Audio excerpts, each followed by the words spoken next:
Yorichi Sugikuni, sang legenda pemburu iblis. Karakter ini pertama kali muncul pada episode 7 Kimetsu no Yaiba season 1. Dia memiliki rambut panjang yang diikat berwarna hitam kemerah-merahan. Yorichi Sugikuni berpenampilan seperti samurai dengan haori berwarna merah, serta dia memiliki tanda pemburu iblis dan memakai sepasang anting Hanafuda. Nah, seperti biasa sob, Mimin dah kumpulin nih 10 fakta Yorichi Sugikuni. Seperti apakah faktanya? Langsung aja sob, check it out.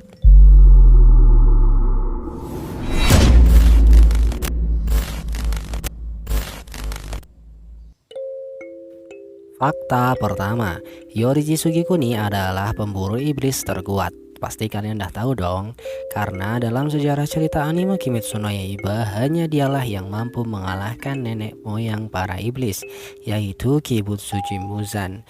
Dan dalam pertarungannya bisa dibilang paling cuman butuh kurang lebih 1 menit lah buat ngalahinnya.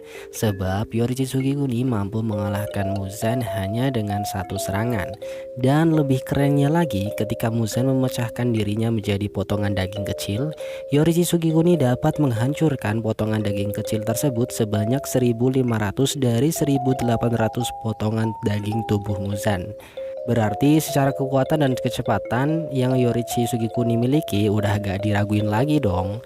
Pertarungan Yorichi versus Muzan ini bisa kalian baca pada manga Kimetsu no Yaiba volume 21 chapter 187. Fakta kedua, kalian tahu nggak sih, di balik kekuatan super yang ia punya, ternyata Yorichi Sugikuni memiliki mental yang lemah. Dalam ceritanya, setelah gagal membunuh Muzan dan membiarkan Tamayo lari, seketika itu datanglah sesuatu yang kurang menyenangkan kepada Yorichi, yaitu kakaknya telah berubah menjadi iblis. Lalu dia pun dicaci maki serta diusir dari organisasi pemburu iblis. Bahkan banyak dari temannya pun menyuruh Yorichi untuk bunuh diri. Hal ini membuat Yorichi Sugikuni menjadi stres dan menderita. Yap, masih sama sob, fakta ini bisa kalian baca pada manga Kimetsu no Yaiba volume 21 chapter 187. Fakta ketiga, Yorichi Sugikuni adalah pencipta pernafasan pertama. Pernafasan yang ia ciptakan adalah pernafasan matahari. Jumlah keseluruhan jurusnya ada 13.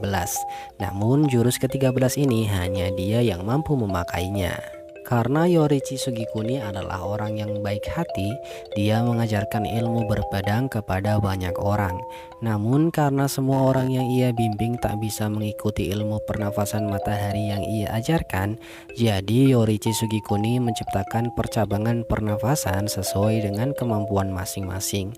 Dan sampai sekarang telah terpecah menjadi 11 pernafasan, yaitu pernafasan bulan, angin, petir, batu, air, bunga, api, kabut, cinta, serangga, dan ular. Nah, karena tidak ada yang bisa menggunakan ilmu pernafasan matahari yang Yorichi kuasai, jadi ilmu pernafasan matahari ini diwariskan dalam bentuk sebuah tarian.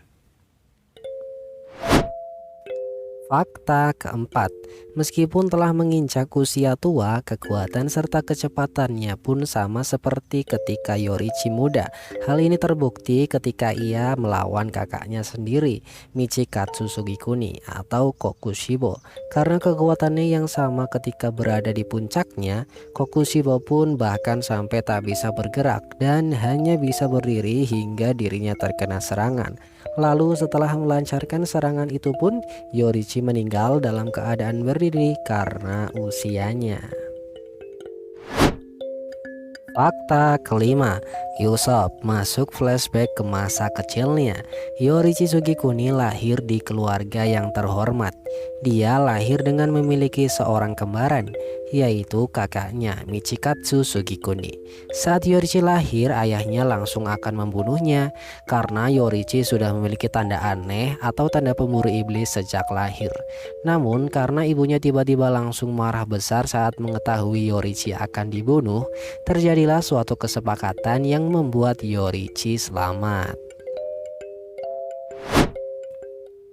Fakta keenam, selama 7 tahun dalam kehidupannya saat ia kecil, Yorichi Sugikuni tak pernah berbicara dan tersenyum, serta dianggap tuli oleh keluarganya.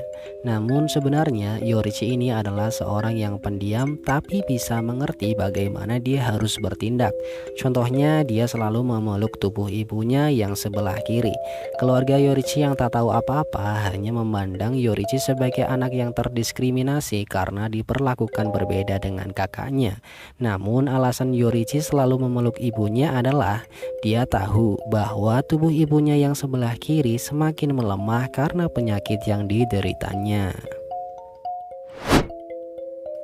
Fakta ketujuh, karena terlahir sebagai seorang yang jenius dan istimewa, Yorichi Sugikuni telah memiliki bakat sejak kecil. Pada manga Kimetsu no Yaiba volume 20 chapter 177, dia pernah diberi kesempatan untuk mencoba berlatih teknik berpedang bersama kakaknya. Dan karena bawahan ayahnya menganggap remeh Yorichi, dia memberikan sebuah pedang bambu kepada Yorichi. Namun dalam sekejap, Yorichi langsung membuat bawahan ayahnya babak belur dan tak berkutik sama sekali. Lebih kerennya lagi sob, di usianya yang 7 tahun, dia telah tahu teknik berpedang, teknik pernafasan, serta telah bisa melihat dunia tembus pandang. Fakta kedelapan, meskipun Yorichi tahu bahwa dia memiliki sesuatu yang istimewa pada dirinya, akan tetapi Yorichi tetap rendah hati serta menghormati kakaknya. Fakta ini bisa kalian baca pada manga Kimetsu no Yaiba volume 20 chapter 177. Di situ terlihat ketika ibunya meninggal, Yorichi langsung menuju kakaknya untuk memberitahu bahwa dirinya akan pergi dari rumah. Namun di sini Yorichi mempunyai maksud lain, yaitu Yorichi ingin kakaknya hidup bahagia dan menjadi pewaris tahta selanjutnya. Lalu ketika Yorichi tahu bahwa kakaknya mempunyai cita-cita menjadi samurai terkuat di negerinya, dengan penuh hormat Yorichi pun mengungkapkan cita-citanya yang ingin menjadi samurai terkuat kedua setelah kakaknya. Fakta ke-9, Yorichi Sugikuni memiliki seorang istri, namanya adalah Uta. Dalam perjalanannya ketika ia kabur dari rumah, Yorichi Sugikuni menemukan seorang gadis yang diam berdiri di sawah. Orang tuanya telah meninggal karena wabah penyakit dan sekarang ia hanya sebatang kara. Lalu Yorichi pun mengajak Uta untuk mencari sebuah rumah kosong untuk ditinggali. Nah, 10 tahun kemudian mereka, Yorichi dan Uta, akhirnya menjadi sepasang kekasih. Serta tak lama kemudian Uta hamil mengandung anak Yorichi. Karena sebentar lagi Uta akan melahirkan, jadi Yorichi pergi meninggalkan rumah untuk mencari bidan.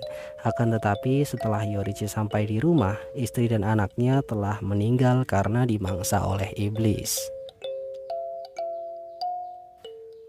Fakta ke-10, terakhir nih sob, kalian tahu nggak sih voice actor dari Yorichi Sugikuni ini? Ternyata sob, voice actor karakter ini adalah seorang yang mengisi suara Kakashi Hatake. Namanya adalah Kosuhiko Inoue. Nah itu dia sob, sebelum fakta pemburu iblis terkuat Yorichi Sugikuni. Emang badas sih, soalnya bisa mengalahkan Muzan hanya dengan one hit attack. Gimana sob, kalau masih ada yang kurang silahkan deh, kalian bisa tambahin sendiri. Oke sob, sekian pada kesempatan kali ini. Mimin pamit undur diri, jangan lupa like, comment, and subscribe. Wassalamualaikum warahmatullahi wabarakatuh.